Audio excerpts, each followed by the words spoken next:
From the station that's on your side, you're watching News 19 at 7. And good evening now. Thanks for being with us here on this Friday. There is now a possibility that soon people will be able to carry guns without concealing them or having to get a state permit. The first step of that bill to become a law was passed yesterday, and it has some people worried tonight. News 19's Sonia Gutierrez explains. It was very, very short notice. There was basically no public notice. A bill on handguns was introduced on Tuesday of this week. By Thursday, the bill had been passed out of one subcommittee. The fact that it was so hurried was very surprising and very unpleasant. Sylvia Dussault from Columbia is with Moms Demand Action for Gun Sense in America. It's usually not how it works, and it's not how our democracy should work. The lawmakers should take time to hear from constituents. For the bill sponsor, House Representative Mike Pitts, it's a simple answer. We're close to the end of budget in the House, and now I have time to work on legislation as opposed to numbers. The only thing this bill does is it changes the fact that the state would have to permit you to carry. To which Dussault also disagrees. She wants to see training to carry a gun continue here in the state. That's our primary goal, is to prevent gun violence, to prevent deaths and injuries by gunshot, and to save lives. Representative Pitts doesn't completely disagree with having training, but believes there are rules for a reason. I firmly believe that everyone that purchases a firearm should have training to have that firearm. But that's not a requirement in federal law. It's not a requirement in state law. Sonia Gutierrez, News 19 WLTX.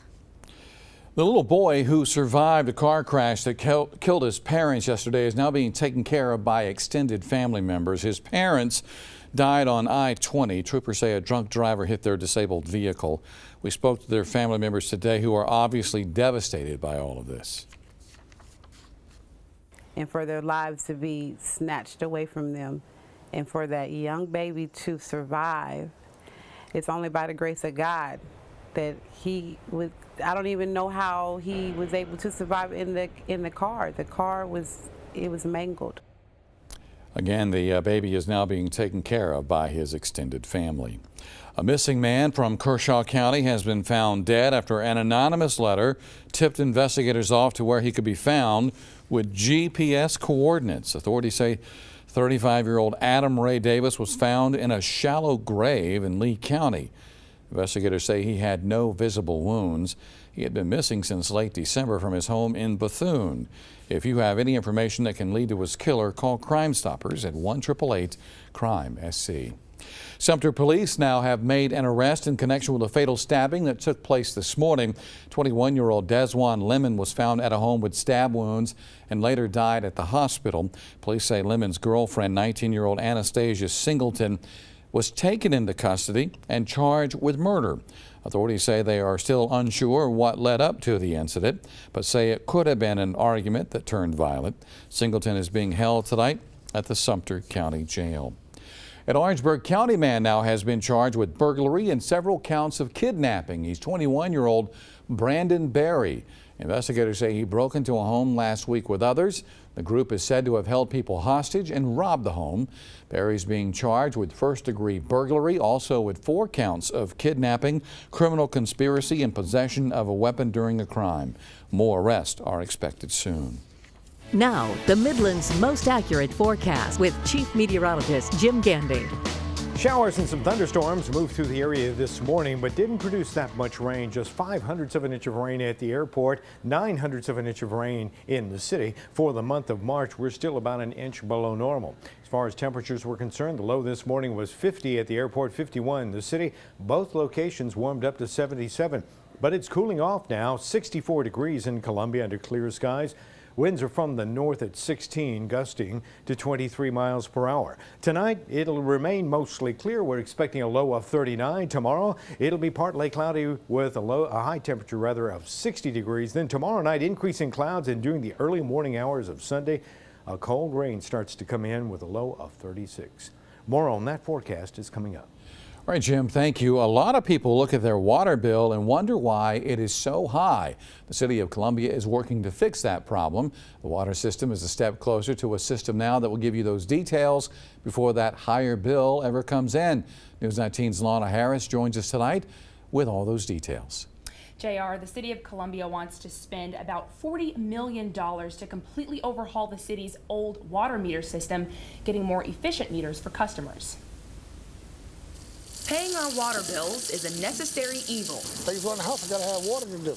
And a lot of us have our ways of trying to conserve it. Take shorter showers. Make sure my children and I turn the faucets off, like when we're brushing our teeth. But sometimes things still don't seem to add up, like Concepcion Melendez says about his $69 bill. And I think that's a little bit high because I'm there by myself.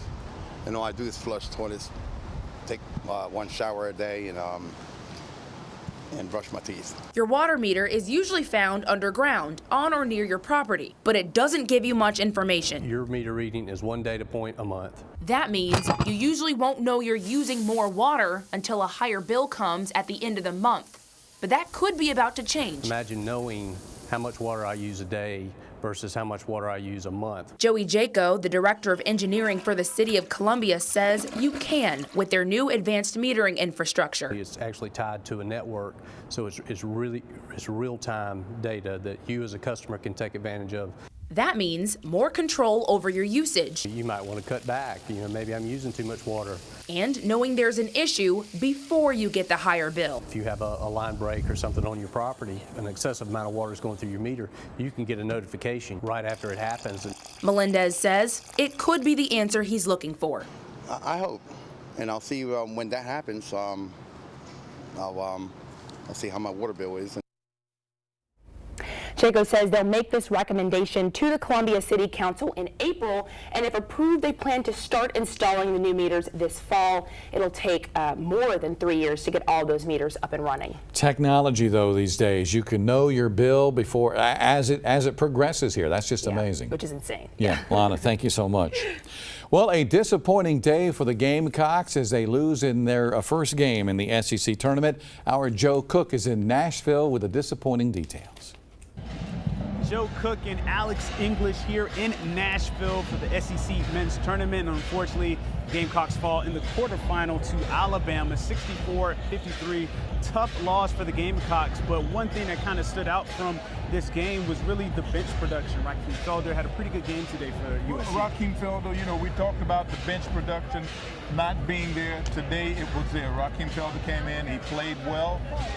You had Evan Henson came off the bench and contributed, but that was about it. You got to get more. You've got to get those big guys to come off the bench and give you more. They've got to rebound, they've got to play defense, and possibly give you some offense.